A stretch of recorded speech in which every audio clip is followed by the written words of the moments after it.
Hello, everyone. How do you define art? This is the question the composer Ignazio Natoli will be asking, and we will be discussing at this meeting. Welcome, Iggy. Thank you. What I'm going to do tonight is I'm going to give you a fairly, I wouldn't say short, but a fairly brief um, philosophy of art according to me, moi. And then after that, lots of time for questions and opinions because I know people. This subject is it's has probably people who do have a lot of opinions because it's very emotional. It's very personal art. And so that's what I'm going to do. So I'll start off. I'll read my bio. All right. Start off with that. Okay. I started my career playing showcase clubs in Toronto, mainly the Queen Street West scene, places like the Rivoli, Horseshoe Tavern, the Beverly, Larry's Hideaway. I was with a young new wave band called Movie Idol. I played the keyboards and was the main vocalist. Believe it or not, I lost my voice, but I did most of the writing, lyrics, and music for the band. We recorded original songs in some of the top studios in Toronto as well.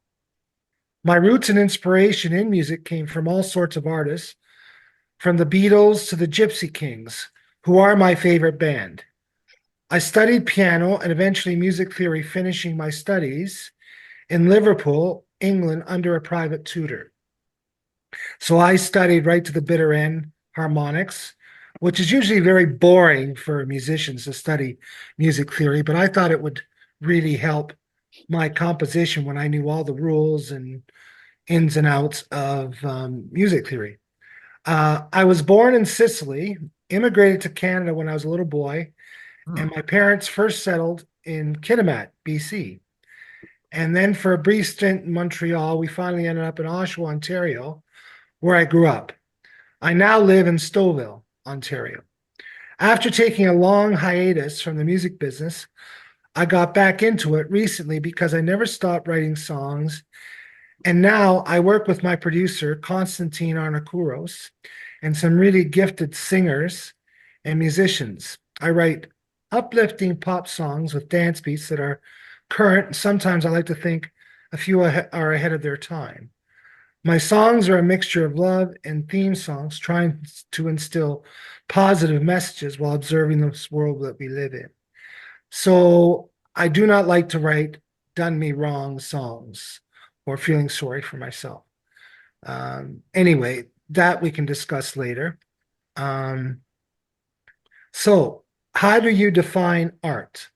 Well, to me, art is an entertaining way to relay your feelings, opinions, observations through the various art forms known to us: music, literature, dance, painting, sculpture, photography, even film, and any other form of art we have invented.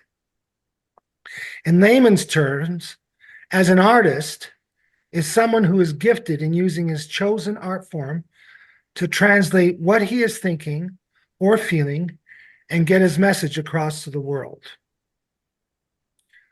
Appreciation of art. This is a very personal subject. When someone likes a work of art, that person has made some sort of connection with what the artist has said through his chosen form of art. There are no contests or awards that should be associated with art because it is very personal and is only subject to each individual. Those award shows or ceremonies are strictly used for promotion of certain artists and should not be considered that just because, for example, that film won the Academy Award or a Grammy means that that was the best form of art in that field.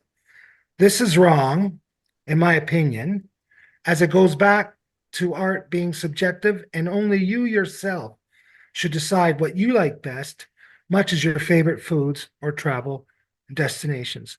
Like, I'm just going to, being in the music business, when I first started recording, and I hate to say it, new wave, I was in the late 80s. Um, yeah, all of that was very, it was all like, let's say my chosen field, music. The Grammys are basically a promotion tool. And believe it or not, you don't get picked. You actually have to pay a fee to get judged in the Grammys. So it's not like they're saying, "Oh, I heard this piece of music, let's nominate it." No, you have to pay for your nomination. I don't know about the other fields of art, but I know in music that is the case. Even the Junos. So in other words, if you want recognition, you pay for that privilege of being in a contest essentially. And I've never believed in, as I just said, in that. So defining art that is good or great. I believe that there are certain structures and rules that should be followed to create excellent art forms. These can be critiqued by experts who have had an education in these disciplines. But someone's personal opinion without any education on the art form, I do not think should be taken seriously. And all that should be critiqued is the composition, not the idea behind the piece or work of art. Like if you knew good filmmaking, for instance, and the techniques behind it, good directing, and you were educated in that, then by I think you would be qualified to say that, hey, this is a really good piece, a really good film, or is again a really good book, a work of literature. But unless you have been educated in that field of writing or making films or even music, then I tend myself personally not to take that person's opinion um, seriously. Like there are a lot of critics in the world today who really just do it for the money. I hate to be so crass, but it's true. They get because people they like to stir the pot and get people going. And sometimes the meaner they are, the more popular they are. After all, they need an audience in order to make a living. So that's how that game works. How do you create art? Okay. Now, I can't give you an answer because this is a real mystery to me. As I cannot explain, for instance, in my field, music composition and songwriting, how I come up with a melody that describes what I am trying to say in a song that is easy because in a song, it's easy because you have the lyrics to tell you. This is something that I've always been able to do ever since I was a teenager, is come up with the music that says what I'm feeling. Because basically you are translating your feelings, ideas, stories, or whatever to whatever art form you are working in.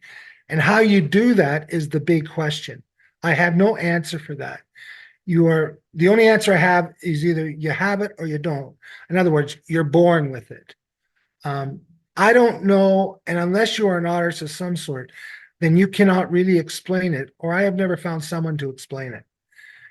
You are born with it. So you can create a very ordinary piece of art and call it art, but who will really think it is something that they would want? That's again, it's like coming up with uh, what I'm trying to say is basically creating an audience for your chosen field.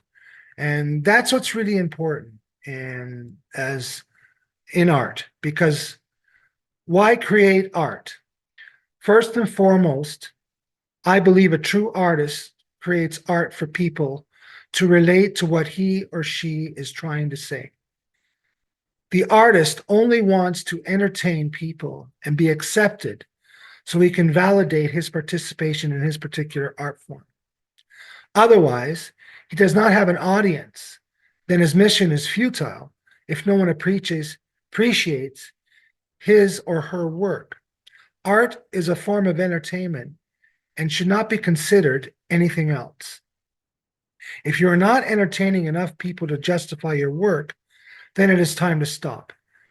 But you should never stop if you truly believe deep down inside of you that you are creating is valid, and one day you will find an audience, present or future, then continue and persevere.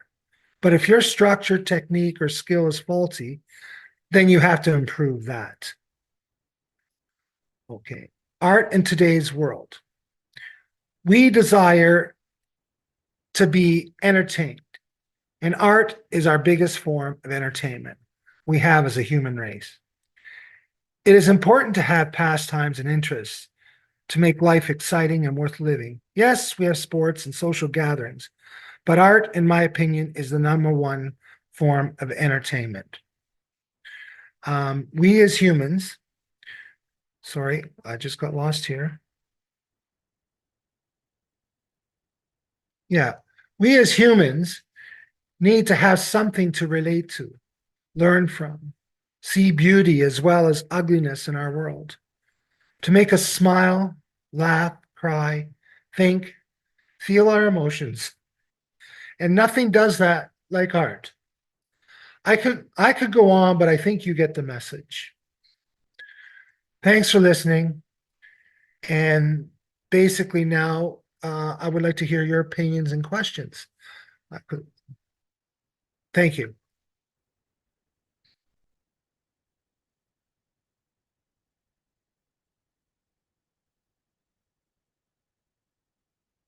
Okay.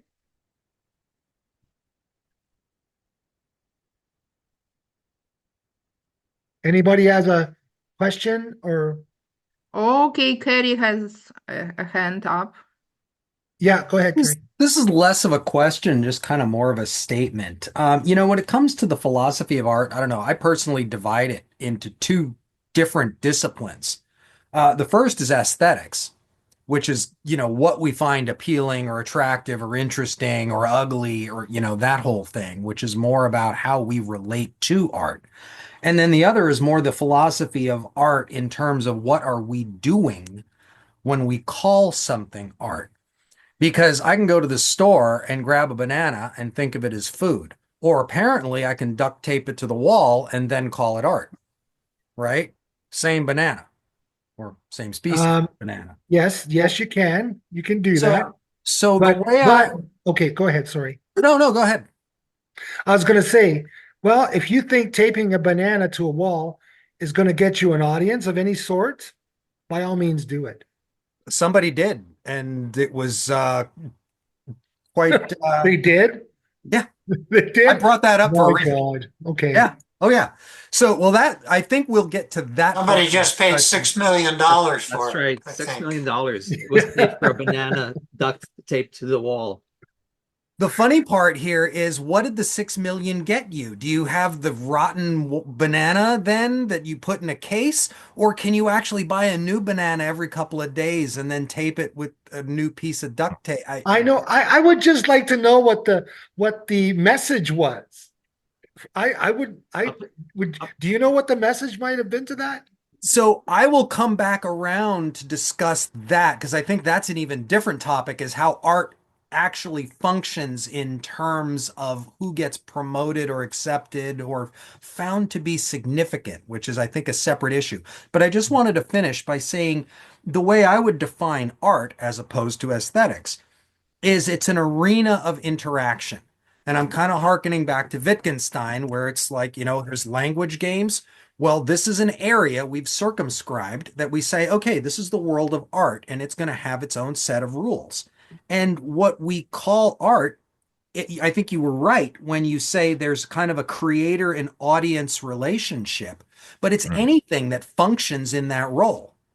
So the banana in the store is not art.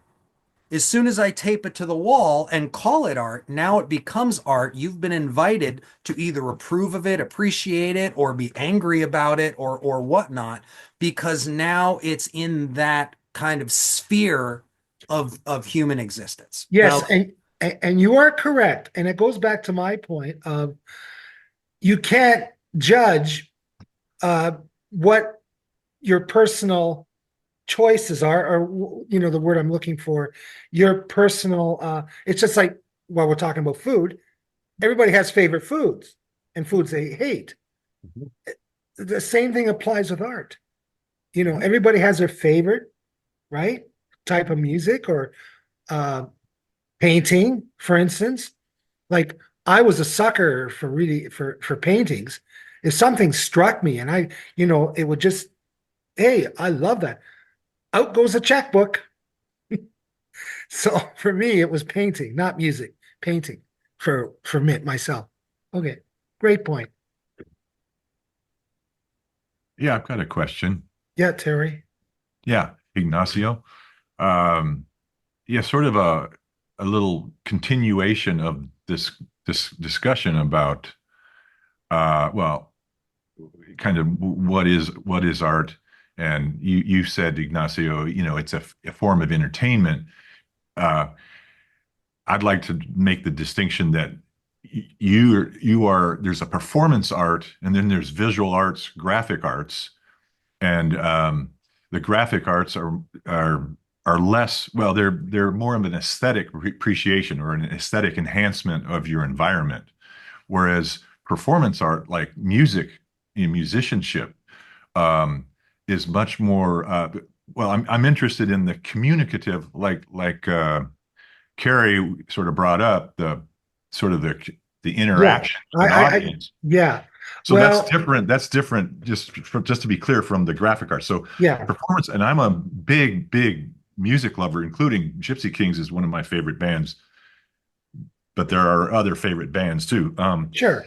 But you spoke a lot about needing an audience, and so my question really is about um, as a performance artist, there's a real special uh, thrill that you get as a communicator with an audience that you don't have per se with visual and graphic arts, that category. So Yeah. that's what I want to ask you personally, how that motivates you, or how do you how is that for you? Because it's like there's an artisticness to performance, and being in communication, live listeners to your music, and Yes. interacting with an audience, and that's a real It's a you know buzz. It's a real a real buzz. buzz, right, Yeah. right. And there's each performance can be very different depending on the Oh audience. yeah. I Yeah, could so tell you stories. I I bet, could, I bet, yeah. yeah. So But okay, but getting to the visual arts like painting. yeah, Um like I said, I love painting. My wife is actually a painter. I love dance. I love the ballet as well. But when you're talking about aesthetic arts like sculpting or painting, yeah. it is entertainment is kind of like um, a broad thing because I am myself personally, I am entertained by great art. I really am. I look at it and I go, wow, that's so beautiful, and it does something for me. And Right. if the artist creates something, any art, don't care who you are, if nobody buys it, right? Well, I that's know the I other hate to side, put the that, I hate to commercial put side. that the money angle into it, but you have to give validation, like I said, like why keep doing it if nobody's interested? And what makes people interested is when they lay out the cash. I hate to be so crude, but it's true. Okay. Now, when I used to perform, yeah, when you have an audience like in your hand and they're cheering you and there's no feeling like it, and it just lifts you. But when you stink that night on Oh, stage, when yeah, somebody that's is brutal. telling you from the audience, Yeah, okay, take a break. And that's yeah, happened. Okay. yeah. Usually because of the sound man sucks. I'm sorry to use it, but usually because the sound man makes you sound terrible. That's because not the musicianship, like it's the sound man. And in the studio, it's the producer. Okay. So I'm going to let you guys on that little secret. What makes a band sound great in the studio is the producer. On stage, it's the sound man.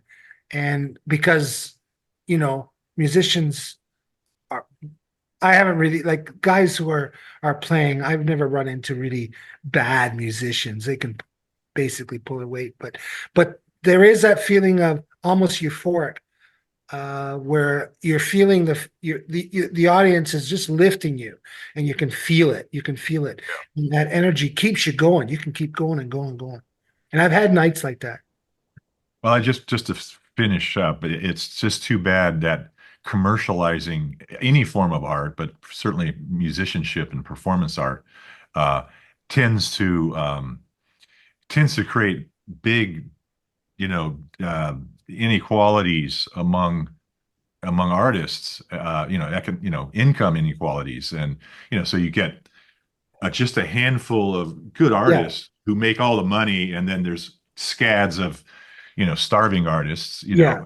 And and Tori, that's just too bad. The whole yeah, commercialization just yeah, makes diminishes the artistic uh rapture of music, yeah.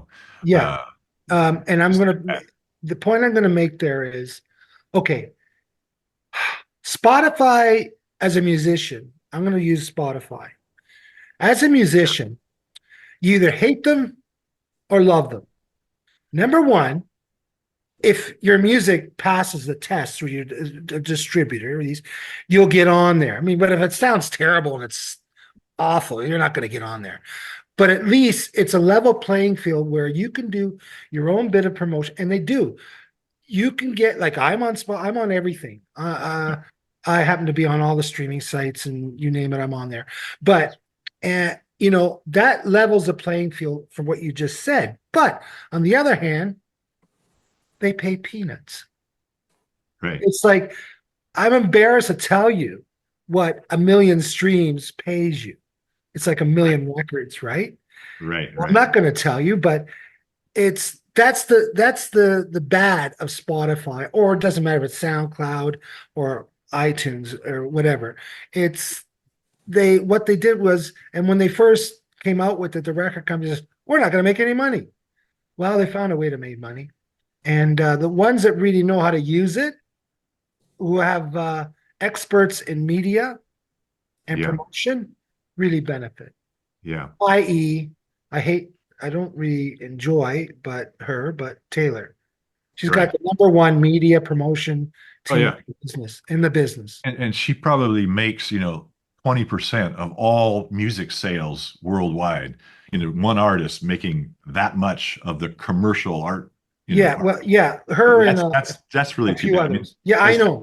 as the technology for music distribution evolves, and it's evolving so rapidly over the last 40 years. Now we got the internet, but that's a long, complicated story, but the economics of actually making a living as an artist, music artist, has changed, and it seems like it's in this sort of winner take all kind of market now, where handful of people make all the money, and then everybody else is kind of starving, or it's more of a local club scene for artists and things like Yeah. that. And nowadays, okay, sticking with music because I get into the other art forms. In my day, you toured or played to sell your record because you made all your money on records. Okay. Yeah. That whole Nowadays, relationship, touring yeah, and records, that yeah. relationship Nowadays is it's reversed. It's yeah, reversed. right. You get on there and you make all the money touring. Touring, big Yeah, concerts. one of my favorite artists is The Weeknd, and he's from down the road here where I live in Scarborough. And he had to for years he wasn't he was ignored, but eventually cream rises to the top because he has a very talented voice. But even with paintings, I mean, there's people like from Picasso on down to the great masters, and the sculptors. Rodin or something. Yeah. They it was different back in those days because they were hired by royalty or the church to do, but they had a Oh, yeah. reputation. Yeah. The industry structure over the last centuries, Yeah, multiple centuries, has evolved considerably. And there's a yeah, famous economist named Baumol who shows that, he proves that listening to symphonic orchestras, because they can't increase the productivity of the players, now costs, what is it? It's the Baumol cost syndrome. Anyway, they have to be very expensive because there's no improvement in player productivity, whatever that means, really. But I don't know what it means. yeah, yeah. So anyway, there's the structure of the music industry, particularly in the West, has gone through this tremendous evolution. There's a good book on the economic this evolution called Rockonomics. I actually have it, but I haven't read it. But it's interesting on how, just like you were talking about, now the focus is on giving concerts at big venues for artists to make, their money, and the records are only secondary and that kind of thing. So it's a Yeah, very and even in rapidly dance, evolving industry. yeah, and even in dance, the dance, like I am a big fan of the ballet. I love the ballet, and the tickets they're finally getting paid what they deserve to pay. Okay, I mean to make. Anyway, okay, so okay, Howard, would you like to say something? Sure. Yeah, Sure. I was going to come back to something that Carrie talked about the distinction between aesthetics and art, and I'm wondering how necessary audience really is for art. How necessary the existence of an audience is for there to be art. So if I'm playing a cello in the field by myself, and the tree falls in the forest, and am I not making art because there's no audience for it? So I think I'm wondering whether just by participating in conventions of the form, by picking up the cello and playing, playing a piece, or even improvising through, variations on scales, am I not making art just by, by that creative act in itself, and whether someone is there or not is incidental. I guess yeah, yeah. No, you're definitely. Carrie got up to relocate, Yeah. so I'm curious about that distinction No, you between are definitely aesthetics and art, right? okay.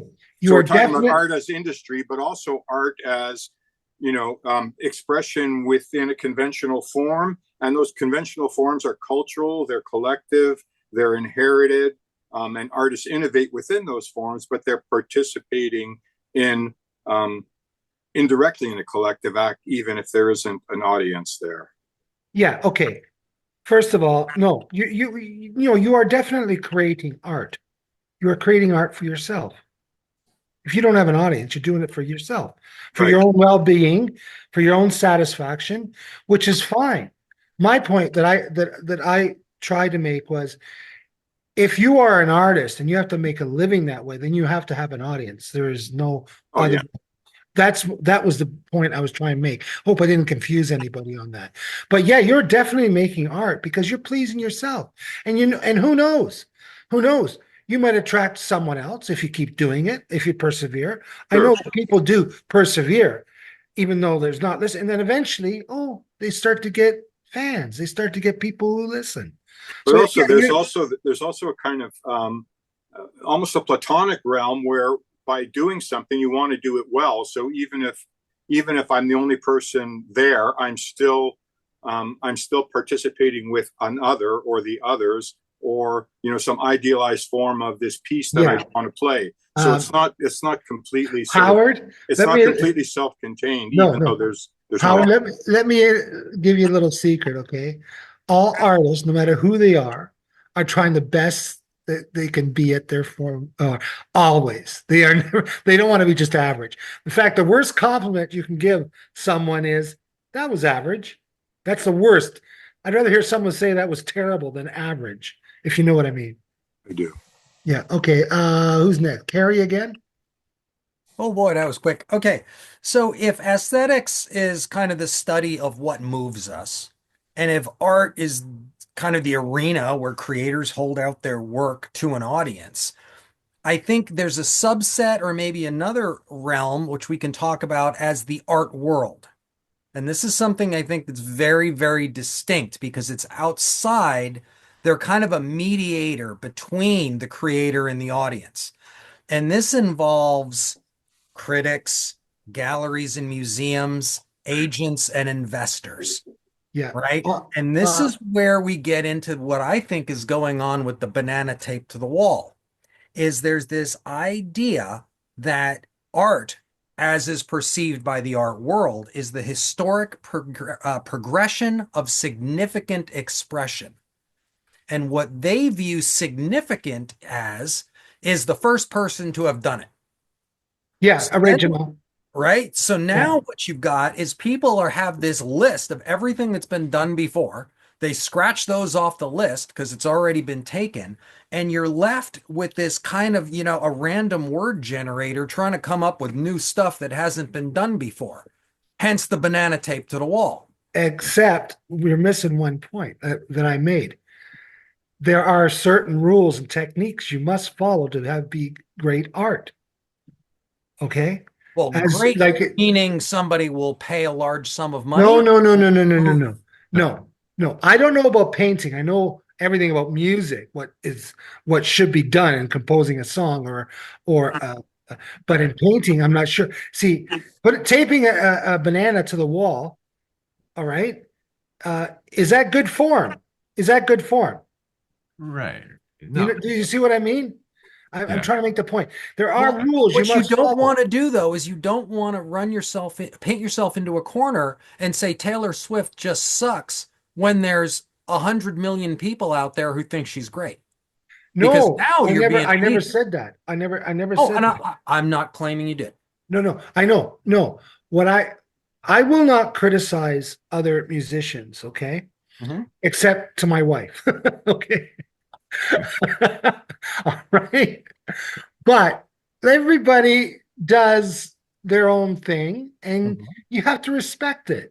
I'm sure painters are in the same, the painters are kind of catty amongst each other too. Okay.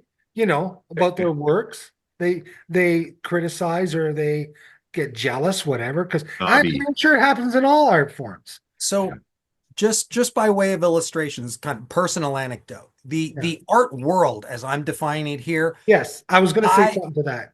died to me the day I heard about a particular artist by the name of Mark Kostabi. And this guy, I want to say this is back in the 80s. This guy was getting $100,000 per painting.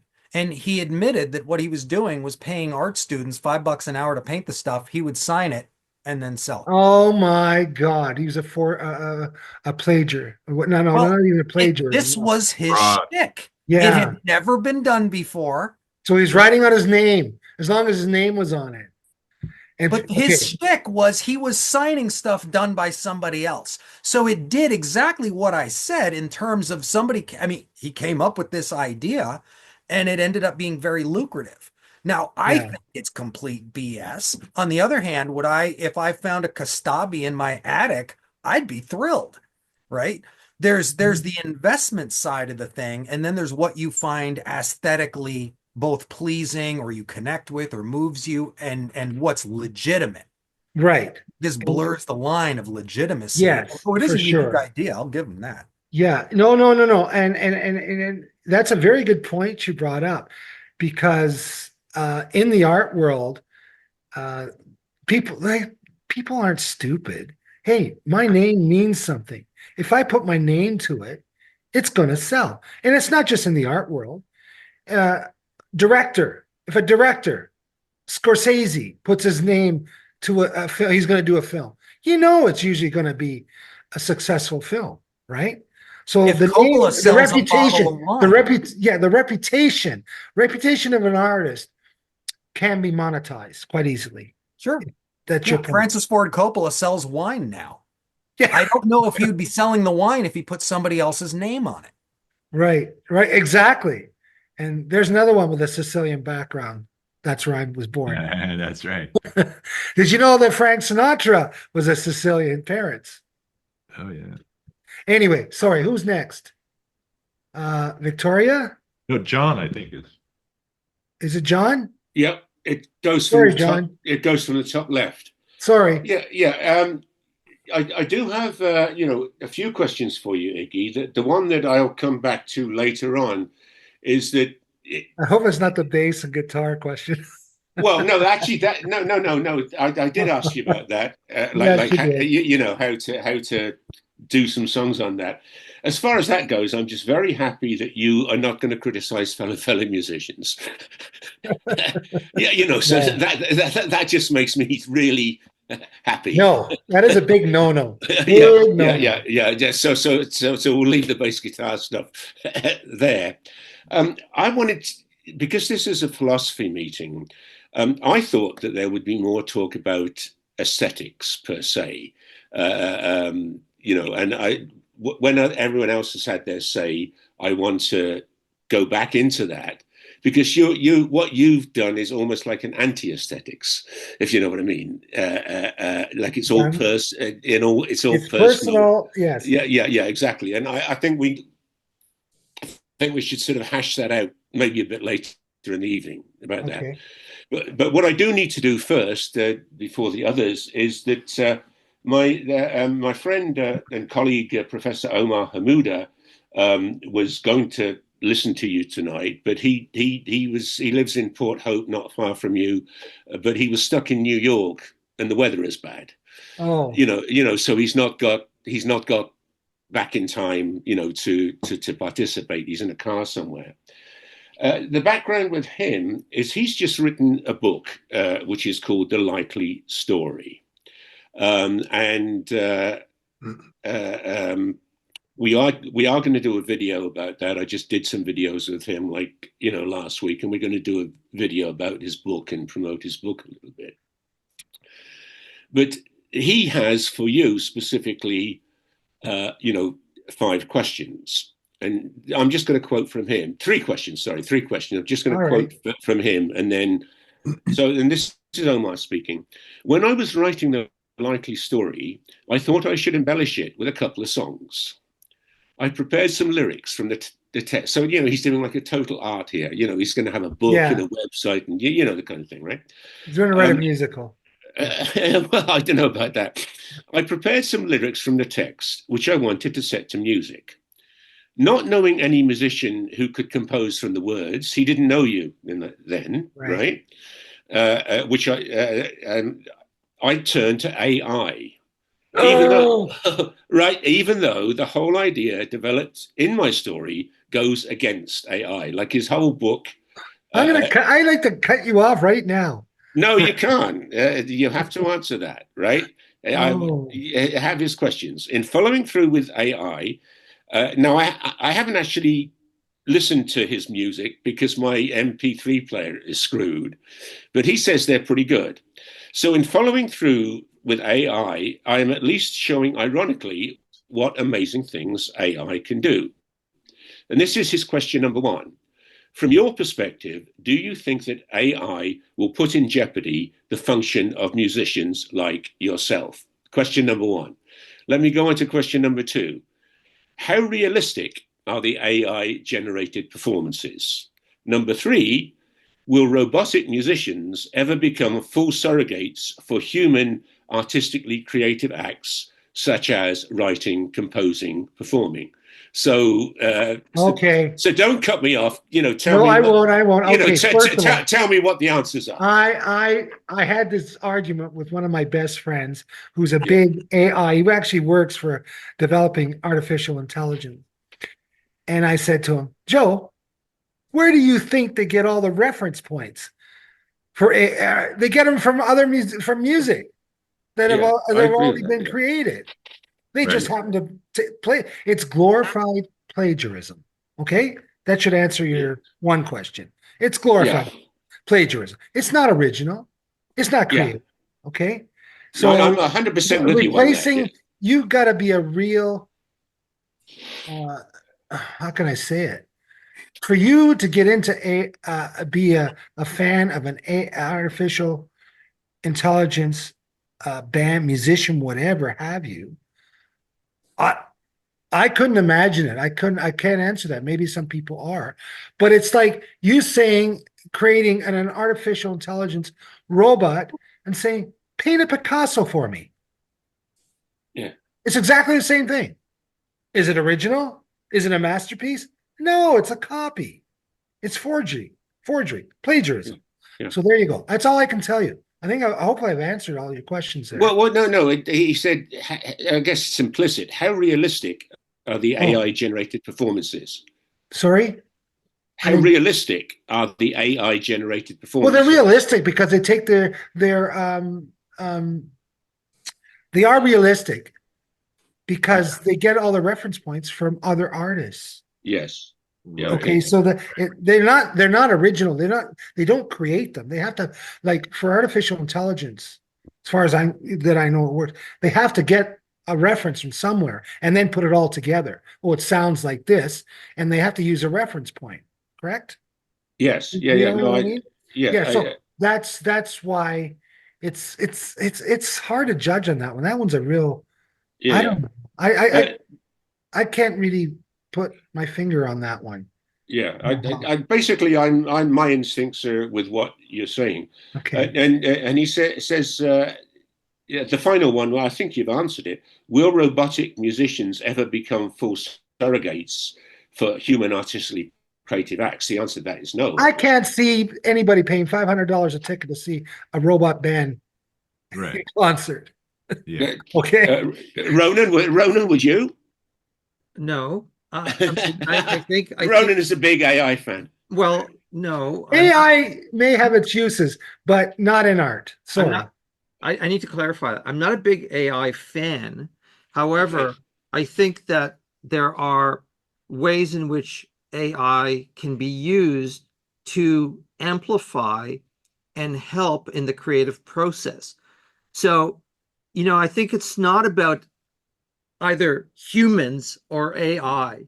So there's this kind of binary option that's being presented here. Doesn't work that way. You know, it's going to be a tool like everything else. When you are making music, Iggy, you're using a guitar, you're using a piano, you're using musical instruments. Those technologies amplify your ability to create art, to create music.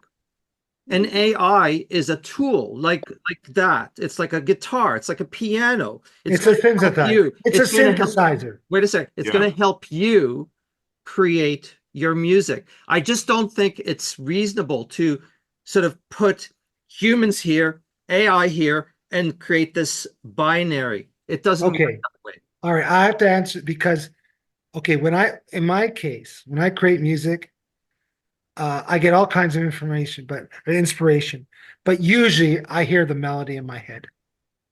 Comes from here, my heart comes from here, my brain. I do not. I'll play on the piano, and the reason I play on the piano because it's my choice of instrument, is because I'm trying to get a message or a tune out that's speaking to me inside. It's a feeling, and I'm fooling around with it until I hit it. I hit it. It's like a sculpture, sculpting a statue or a work piece. Yeah. You're working at it, okay? And Yeah. that's what I do and I don't have one set um uh pattern Method. of composition. Yeah. Um, Yeah. I'm not- John, okay, Yeah, sorry. yeah, no, I just want to point out, that was good. I just wanted to bring Omar's little Yeah. intervention in there, which Yes, we've done. I knew you were Yeah, trying to get. I knew you were yeah, getting. yeah. No, it's from him. But there's a lot of Yeah. people. There's a lot of people lined up now, like Samuel, Victoria, Tori, Yeah. Carrie again. So Yeah. I guess So we Samuel, should go we'd ahead. move on from that. Yeah. Yeah, go ahead, Samuel. Samuel, Yep. go ahead.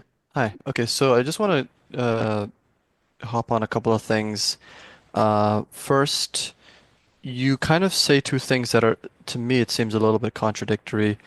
Um, First, that art should be judged subjectively, and you cannot tell a person, whether or not his subjective value for that art is correct or not. But at the same time, um, only people who kind of have a knowledge of the that specific We're educated. We're category educated. of We're art, educated. yeah, Yes.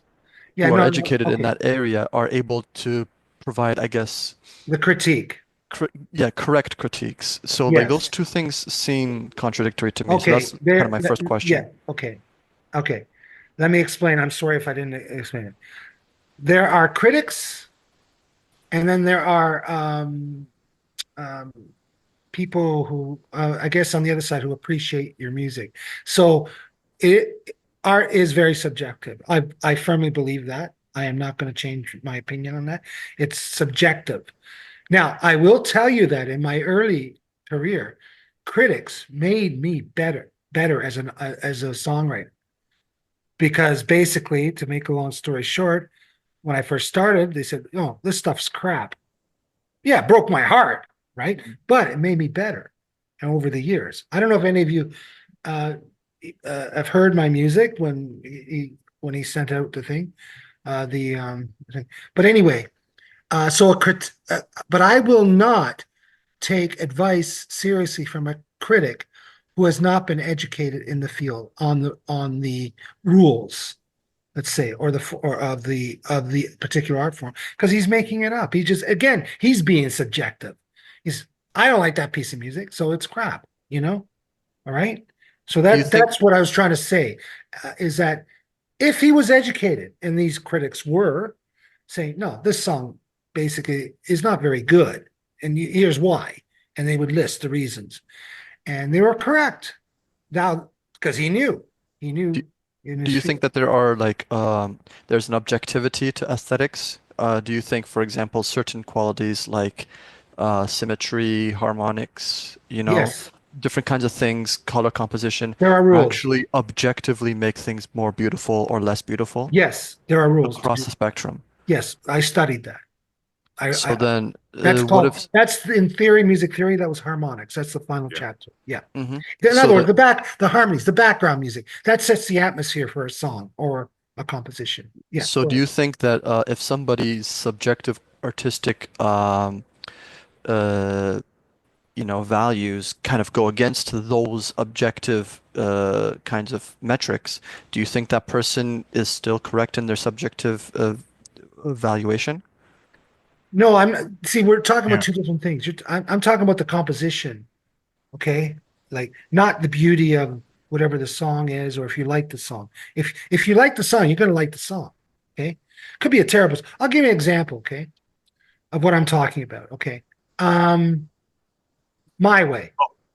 Yeah. My way. Okay. Sinatra or Gypsy Yeah, King, no, My no. Way. Sinatra never. Everybody think a lot of people think Sinatra wrote it. Sinatra never wrote a song. Oh He's no, it was the the Greek Canadian. guy. Do you know who it Oh, was? Canadian. well, from Greece ethnicity, right? No, My Way My was written way. by Paul Anka. Yeah, Paul, he's Greek. He's Greek No, ancestry. Armenian. Armenian. He lived in Ottawa. Oh, okay. Armenian. Yeah, yeah. Yeah, He and wrote he's it a for. Canadian. Yeah. Yeah. Anyway, Okay. okay, Yeah. My Way to me, okay, uh, excellent. It's an excellent song. I Excellent song. can't stand it. Who Okay, can't? Oh, Sinatra can't stand it. no, I can't stand it. Oh, you can't stand. I don't think Sinatra liked it either, even though his fans loved it. Yeah, I love it. it's just an example. I don't like the song No. because of the subject matter and the lyrics. Like I listen. Lyrics are more important than music, in my opinion, as well. I know I get opinionated, but over all the years of writing, the lyrics are more important in music than the melody because I mean, what are you singing or writing about, right? Here's the words, here it is, right? Here's the message. Anyway, I don't like the song because of its extreme negative nature, subject matter of the song. Okay. And I didn't want to bring this up, but it's about someone dying who was closed minded and did everything the way he wanted. He didn't listen to anybody. My way. I did it my way. Right. That's why I don't like the song. Okay. I don't like the message. What about? Sorry for interrupting here, but No Yeah. worries. Yeah. interjecting. But just the Spanish lyrics have a totally different mood to it. Not. I understand what you're saying. Sinatra's version of My Way is real macho, real individualistic. These like the heroic. My way. But the Spanish version, I mi manera, uh, So it was more romantic. it was way more romantic. There is the way I did it. It's more kind of existential. It's Yeah, just yeah, like yeah, yeah. So I wasn't like pushing and macho. I was, this. I don't feel bad about it. It was the way I do things. He was that's not like different. not arrogant. Yeah, So if I guess, yeah, and I guess that is a very good point you brought up, Tori. It's how a singer's personality sings a song. well, and I think you guys are talking. Sam and you, Yeah. Iggy, are talking. He asked, is there an objective, measure of the quality of the artist's expression, but it also, there is no objective measure. There's two subjectivities: the artist who's expressing something and the listener who it's resonating or not with. So there's two subjectivities interacting, and if the really great songs are where the artist comes up with something that really triggered it, it's a very humanistic, it speaks to exactly humanism, the tragic trajectory of life. It's not always, there's But a lot of the things behind aesthetics, especially in the visual arts and the musical arts, uh, first of all, a lot of people simultaneously find it appealing, so across the board. So there is some sort of, something that is not really subjective there. And then the things, the qualities that intersubjective. It's multiple subjectivities, listening. Well, the qualities that they do tend to find appealing tend to be very simple mathematical functions and equations, which would make it not intersubjective. It would make it it would have some sort of objectivity because of that. Like you could define these things using mathematics, and therefore there is some sort of rule or logic or pattern behind it.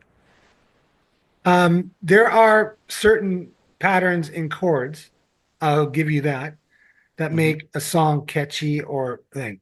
And I did want to ask you about functional harmonics specifically because of that. You like, depending on what kind of song that you write, okay. And the only reason I did is because when I had an idea or inspiration, and sometimes I would get an idea, believe it or not, I in a dream I would get it. One of my latest songs called "Let It Go," I heard that song in my dream, and then I took it from there. But no, so I lost my train of thought. The functional harmonics, mathematics. Harmonics. Okay. I studied theory for exactly that reason, that I could say I have tools. I have all these tools now. So when I'm writing a song, basically a song is the melody, the lyrics, okay? In other words, a chord pattern and the melody. Then the rest of the harmonics, okay, and the background music, okay, which can get very complicated, but there are rules. That's the atmosphere you're creating in a song. And I could pick and choose. I said, well, I want it to be more romantic, so I will use this in the background. I'll use this harmonic structure, okay? And there are rules, for instance, and my teacher told me, I remember, he said, you can only break the rules once you know them all. And he was right. I didn't understand that, right? But then after, when I studied and I started writing, oh yeah, my God, he's right. I got to be able to use consecutive eighths here. I got to, because it's right. It's perfect. So that's kind of objective, wouldn't you say? If yeah, there it are is. rules. It is. And there are rules. Oh yeah, there are rules. So then in music theory, there are rules that you should follow for a good composition. And consecutive eighths is bad. You cannot have like a C and a high C, a D and a high D follow each other. You know what I mean? For like harmony. Anyway, but it does give a certain effect that you might want in a song, so it's okay to break the rule there. That's just an example I'm giving you. All right. But usually the harmonics is to create an atmosphere, because you want an atmosphere. And a singer, I'll get to that too. I pick my singers for the personality. They all have great voices. I pick a personality to sing. There's a song that I wrote, and I'll say, oh, this is the kind of personality or singer with this kind of personality I want to sing this song. Okay.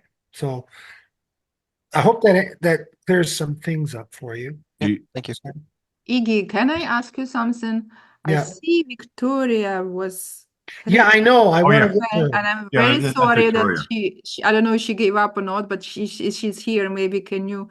Yeah, Victoria, please. Victoria, if you're here, can you please ask your question, the point? Well, please? the thing is that I kind of gave up because I had my question when you guys were still talking about art having an audience. There have been so much stuff after that, but I mean, no problem. Just say what you want to say. I have lots of things to say, but I'll try to be brief if I remember whatever I was going to say. So anyway, so if we talk about turn your video on, please, Victoria. We don't have so many women here, so yeah. Yeah. So, well, I mean, to start with, we should have given multiple definitions of art, because like I feel that I feel that people are talking at cross purposes and like arguing with each other without actually, like, I've got my own definition of art inside my head. Ignacio is giving his. If you if you quote Plato, Plato was talking about art as imitation of, what is it, life or nature, depending on the Okay, let translation me you ask a read. question now. The reason I didn't quote them, are you an artist? Are you an Yes, artist? and I also have a background in philosophy. I'm a Okay, well, musician. Plato Yes, yeah. Was Plato an artist? I don't remember. Probably was, yeah, because Of course he I don't was. why believe not? he He was. was. I will not Of take. course he Well, was. he Why was. not? He created an original piece. Is philosophy an art by any chance? Not at all. No, Ignacio, no. he was an See, artist. that's my belief. That's my Okay, belief. okay. Is that an artist? You have to be an artist to understand what being an artist is. If you're a philosopher trying to explain to me as an artist what art is, I'm not going to take you seriously. Well, Okay? wait, Sorry, That's but I why. don't think That's this why I is did not. artistic. That's why. Let Iggy, me finish. That's Excuse why I me. did not use those references. Iggy, Yeah. This lady comes Plato from a wrote. philosophy Plato wrote. background. Why is she not allowed to speak on? Why is she not allowed to speak on the philosophy of art in a meeting that's been put together for that purpose? Yeah. I think that's not right to her. Sorry, is that Fika speaking? Can you put your camera on? I'm so sorry. I'm driving right now, but as soon as I get back home, I'll turn my camera on. Yeah. Oh, sorry. Okay. I'm sorry. I missed what you said. Please say it again. Yeah, my apologies. I just think there are not many women participating in these discussions because they don't find the space to actually speak their mind. She has all the right to speak to what her background is in. She knows philosophy, she knows art, Yeah. and she should be given the space to speak on both. Absolutely. Yeah. So Thank what's you, your point? Fika. I don't understand the point. I think Victoria needs to finish what she had to say. She Yes. was cut The point in the is, middle. Ignacio, I hardly said 2 words when you interrupted me, and that was the end of my Yeah. point that I was trying to make, it looks like. So there are people in comments writing that Plato was an artist of thought and Plato was a dramatist. So if you disagree that writers are artists, No, I didn't. or I didn't say that. but so then Plato was an artist. That's what I So asked you. I asked you, was well, he an you artist? didn't even listen to my answer. That's the thing, like you actually didn't listen to what I was trying to say. But I'm glad that people are backing me up in the chat. So what I was trying to say, as a person who actually has background in philosophy and in linguistics as well, that we probably should have maybe provided several definitions of art so that we're not arguing at cross purposes. So if we talk about art as imitation, and I'm sure that a lot of people will agree that art is, to a certain point, is imitation of what people see, of what people hear. Music probably appeared as an imitation of bird songs. So technically, that's the origins of art.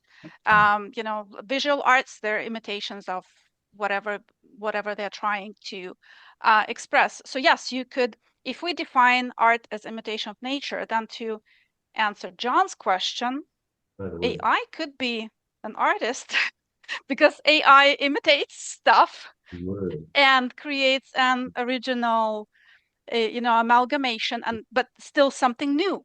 That's the thing. If you ask AI to, let's say, paint a cat in Picasso style, there's going to be a new painting. There's not going to be a copy of Picasso's cat because, let's say, the Picasso never actually did this painting. There's going to be a new painting in this style. But like, if we talk about this, then definitely AI could be an artist. If we look at the Google, actually looked it up, and here it is in the chat. Google's definition, the first definition that Google gives is that art is the expression or application of human creative skill and imagination. So if we look at art from this point, then AI couldn't be considered an artist, right? Because AI doesn't express original ideas. So before arguing what is art and what is not art, does art require an audience? Then maybe we should try to think about the definition of art. Okay, have you asked your question yet? Ignacio, so you're saying that First of all, I was giving you my philosophy, and I don't agree with what you're saying or what the Okay. explanations. I don't agree with it. That's why I never talked about it. I was giving you my explanation of art. Okay. I don't believe in AI. I don't believe if you have to be an artist to understand what it is being an artist. Okay. If you're not an Okay. artist, then why am I going to take you seriously? I am a musician. I play the piano. I play the Do guitar. you I'm a create music? singer-songwriter. Do you Yes, do I'm a you singer-songwriter. Here's a Yes. resolution, I think. This is a resolution. yeah. AI is not, it's the product of multiple humans doing Yeah, that's stuff. what I said. Yeah. Well, computer programmers. So AI, quote, isn't the artist. The programmers are the artists, the software and designers for these AI things. And then the training of it, of the training of these algorithms are the people who design the training algorithms. So it always goes back to one human creating something for another human's, consumption, if you will, and whether or not that other human who listens or looks at the graphics likes it or doesn't like it. But it's always human to human ultimately. There's a lot of media in between, computer software, sounds, things like that. But it's always a human to human thing. So it's a humanist activity, art, whether you are an artist or you are an appreciator of art. It's always what resonates with the human soul, I think. And that's one of the things I like about, and you're talking about, the objectivity of harmonics. There's in Asia, there's a different harmonic scale that is used, traditionally. So when you listen to Chinese music or Japanese music, there's a chord area that is not present, or that's missing, that's present in European style music, that Bach kind of set for the stand. So there's a lot of I think the better way to look at music is, instead of trying to be scientific or even philosophical about it, is what is the different styles. So African rhythms, Spanish music, Asian style music, Javanese bell music, all of these, how do they resonate with humans, the creator to the listener? That's the sort of beginning taxonomy to look at, to define who's the artist and who's the art appreciation. Right. That's So, all I want to say. okay. So, all right. Go ahead, Victoria. Do you want to finish? Yeah. So let me just round it up, because so basically, I guess my argument is that, so you said that you are an artist, you studied music theory. Me too, I studied music theory. How can you say that your music is completely original? Because basically you're basing your music on your experiences. We're all products of our culture and of our experiences and of all those bands that you mentioned. So technically, like, you're calling AI a plagiarist, then technically our music is also not quite original, because, like you said it yourself, you have to create within the rules. It came to you in your dream, but you can imagine a brain like a kind of imperfect Well, then you're computer confused. that Okay. has processed I get your question. information. Iggy, You know what I'm, Please. Okay. Iggy, before you answer, I want to ask thank you. I'm done. No, Victoria, I want to listen, everyone. We have to be very kind of respectful in this meeting. And please, guys, don't be personal. And it has to be a safe environment for everyone. We may not agree with every opinion, and it's probably even a goal of this meeting, but please be respectful and don't get personalities. That's my request. Thank you, Iggy. Go ahead. To everybody. No. Wait a minute, Eddie. May I just break in a little bit? Okay, I want to hear from Rick, though, as well. Ala, you asked me to break in. Can I make a note? I think everyone heard me. Yes, no, that's good. I appreciate what you did. I knew tonight was going to be a. It's for everyone. Just let me finish, please, if you don't mind, because I do want to bring it back to some kind of intellectual coherence, if I want to put it this way. First of all, I would just like to thank very much Victoria for speaking up. So do appreciate that. Thank you for your patience. Yeah, and Fika, and I gather when I wasn't there, Ali, you facilitated that. I think there are two problems here which we need to recognize, right? I think it's pointless to talk about, you know, who's original, who's not original, who's an artist and who's not an artist. You know, I play blues. You know, how can that be original, right? You know what I do is I was asking you about this the other day, Iggy. I put together songs from past songs, and I combine the bass lines of some and the guitar lines an octave down, and I make a whole new song of it. Right. You know, okay, but what you're doing is you're sticking to the rules. You have to know your music theory. It has to sound good at the end of the day. That's what it has to do. Mine doesn't sound good at the beginning of the day or at the end of the day. But there is a cross purposes in this talk. You're talking about, you know, what it means to be an artist and so forth, whereas the talk was advertised as philosophy of art, which is aesthetics. And Howard actually gave a good talk on this, which I encourage everyone to see on YouTube. You know, some year ago, and that's got, you know, 7,000 views or something. What Howard did. What aesthetics would do, and I don't think it's legitimate to dismiss people who are not artists from commenting on art. What aesthetics would try to do is to try to set up an objective set of criteria for judging great art. I understand you don't agree with that, but there's a huge, long tradition of that, and I think it's extremely important. And to get back to some of the things that we discussed before, for example, if you take human flourishing or virtue ethics, you know, as the ultimate goal of human society, human flourishing, eudaimonia, then the art would be judged by, does it contribute to precisely that? Does it contribute to human flourishing in the broad sense? The banana on the wall doesn't. It may have at most this kind of commercial impact. You know, it might contribute to the flourishing of the guy that thought up the idea, yeah. but Andy Warhol. But not to, right. No, it wasn't Andy Warhol. It was somebody else. Kerry. No, I know, but that kind of no. Yeah. I don't want to go into more debate. Right.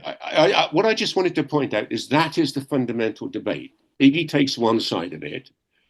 I was hoping that there would be more people taking the philosophy side of it, as I think you did, Victoria, albeit that you're an artist yourself. And that was kind of what I was looking for coming out tonight. It's come out at the end, so I just wanted to focus it on that. And yeah, let's go on. Okay. Let's recognize that there are those 2 points. Yeah. Let's continue the conversation. You know, that's polite, why. Number one, letting everyone have their say. Number two, you know, being polite and respectful. Right. Okay. It was a great presentation, by the way. Yeah. All right. No. I appreciate it. I was basically. Yeah. That's why I kept it short, because I wanted to hear your opinions. And then I wanted to be able to give you my answers and so forth, and why I think the way I do as an artist. Okay. That was the whole point of my presentation. Yeah. No, that's great. And now I want to hear from Rick. Rick, go ahead. You've been waiting for a while. Carrie should be first. Carrie's already talked twice. Sorry. No, but Carrie had his hand on for a long time. She should be able to speak, and then Rick can speak. Yeah, but that's the order. I'll yield my position to Rick. That's fine. Oh, that's very sporting of you, Carrie.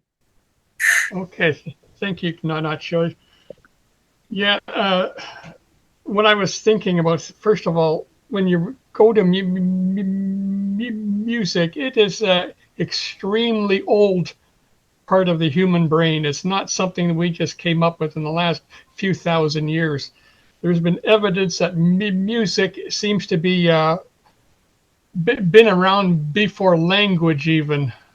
It's there's something about it. It's for some reason it helps humans survive over the last 100,000 years. So there is something special about it, whether you like a particular type or not, but there is something there.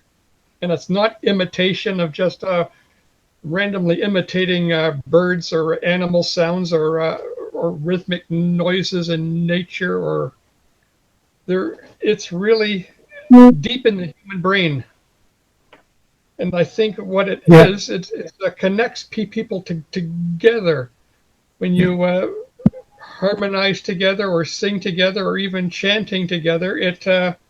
You form a bond within that grouping of people, and Okay, I know I get your point, Rick. But one thing I like to say is that don't just keep this discussion about music, like the art of music.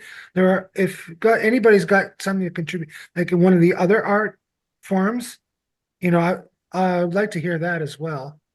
Doesn't have to be all about music. Carrie? not just like there were other art forms that have been around for thousands of years. I mean, Of course there have been.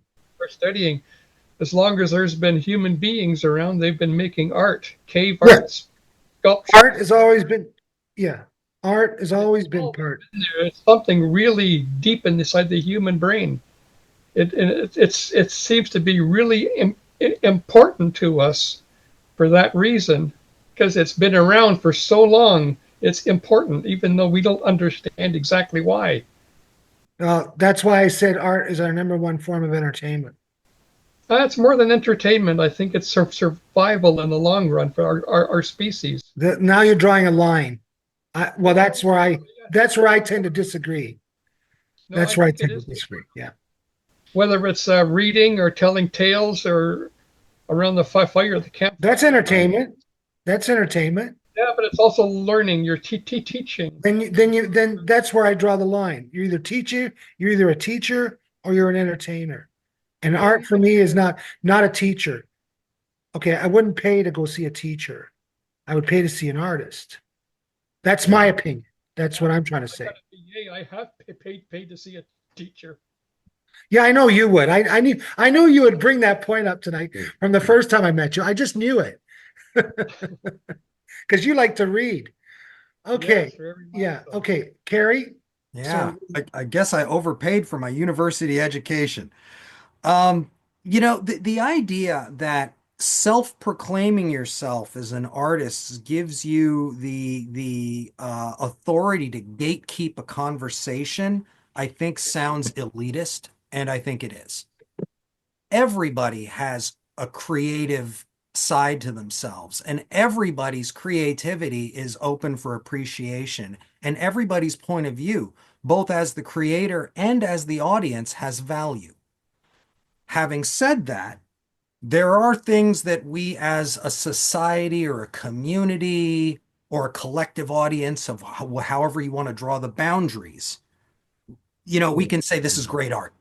What does that mean? That is subjective consensus, right? And academics and teachers of all sorts can go into the details about why this and why that. But the fact of the matter is, it's because a bunch of us thought it was good, right? Now, we can argue about whether Taylor Swift has more artistic merit than Shakespeare or whatnot, but we can also argue about how many angels can fit on the head of a pin, right? At a certain point, it depends on what group you want to be in and how important you want to feel about your own opinion. yeah, and that's why I said in my presentation that art is subjective. Mhm. It's subjective, totally. Well, we agree Yeah. on that point. The Yeah. one thing I do want to say, though, about AI is No, okay. the bounds here are getting pushed in ways that I don't think some of us are appreciating here. Because here's the thing, is art about intuition and accident, or is strategy a portion of it? AlphaGo recently beat a Go champion, and it did so using a strategy that had never been employed by a human being, right? Nobody told it strategies to employ. What they did was they gave it the rules and they let it play itself hundreds of millions of times, and it developed its own strategies. To the extent that when it made a very specific move against this particular Go player, all of the people watching this, because in Asia this is a big deal, couldn't understand what the hell it did. They were like, wait, what? Where did that move come from? I don't understand this. It was a buzz. And then it beat the guy. And it was That was a game? yes, it's an Asian game of strategy Right. like chess. Right. Way So more that complicated. didn't really, okay. All right, yeah, I understand. Thank you. Okay. I'm gonna let Rick, because Rick, you've had your hand up for a while. Rick. Or no, who was next? You've already said it. Tori? Yeah, I got just to follow on that. Yeah. I tend to disagree what you're saying, Carrie.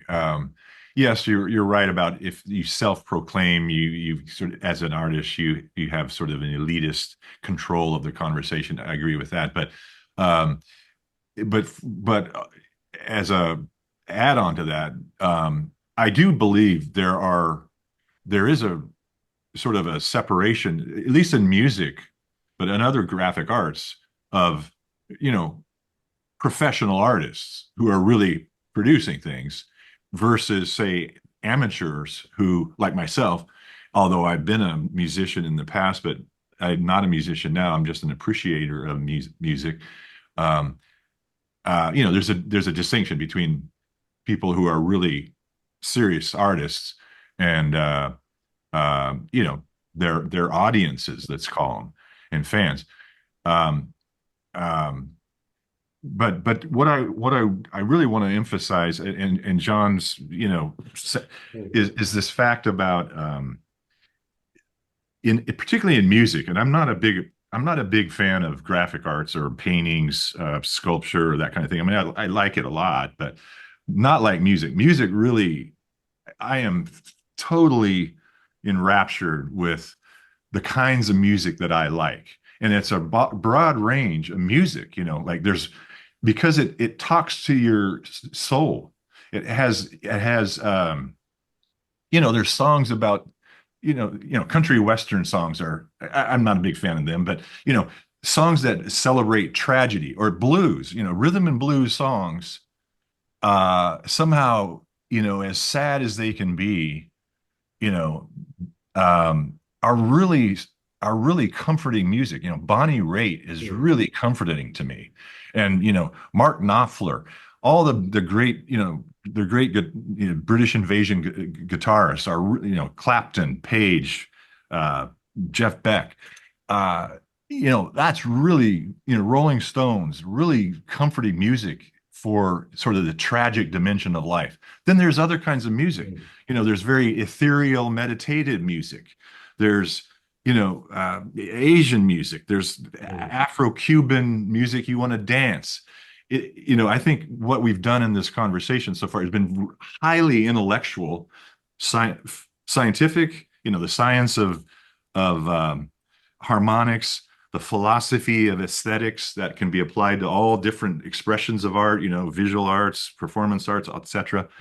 I think we've been highly intellectual. The real thing about particularly musical art is the soul resonance between artist and listener, and the artist and the appreciation, and the real, if you want to put taxonomies on it, or the real substance of it is the emotional resonance that music has. You know, that people feel, and they really need to feel. Or, you know, they'll just automatically respond. You know, there's certainly a auditory physical level of, you know, the quote objective mathematics and symmetries and patterns of sounds and that kind of thing. But there's a sort of an emergent level from that, a totally different level of coherence that humans respond to.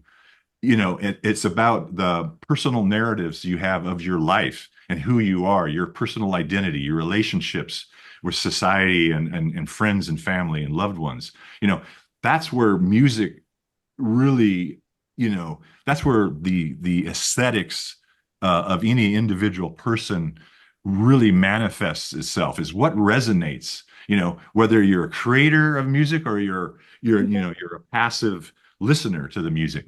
You know, so that's the appropriate level, not this intellectual scientific, philosophical level. I mean, those are components to it. We can kind of explain why we feel so happy or something, or so, soothed by it, but by the music, but it's really a different, it's really a humanistic. That's what I call, humanistic or existential, existential uh, uh, place of consciousness that's where you're appreciating, and the aesthetics of a song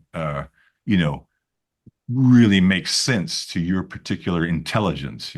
Right. Yeah. Okay. So I can see you have a great passion for About music. That's right, and it means a lot in your world. Yeah. Allah. Hi, Iggy, and hi, everyone. And I wanna, on behalf of the API, thank you, Iggy, for the very controversial and kind of having a huge interest. It's actually a very interesting topic presentation. I do want to apologize from the API if someone felt kind of not comfortable. We're gonna work on it, because our goal is to have some like different thoughts, but people have to feel like very, very kind of welcome and safe, and we're gonna work on it. So I'm going to leave my email and my phone number. Anyone who want to chat with me, maybe bring more suggestions, bring more topics. We're looking for the volunteers. I'm not saying it's too often, but we do. And thanks everyone who have time, new members and old members. Maybe Shishir can have a one minute for your remarks. I know you always have a very meaningful remarks. So maybe I give you the word if you, Iggy, let me, and then. Yeah, go ahead. Yeah, please. Yeah, I'm gonna leave my email now for everyone and the phone number. Okay, Shashir, what do you got to say? Ignacio, good to hear you today, and I'm sure you've created such an energetic crowd and a lot of debate, which was wonderful.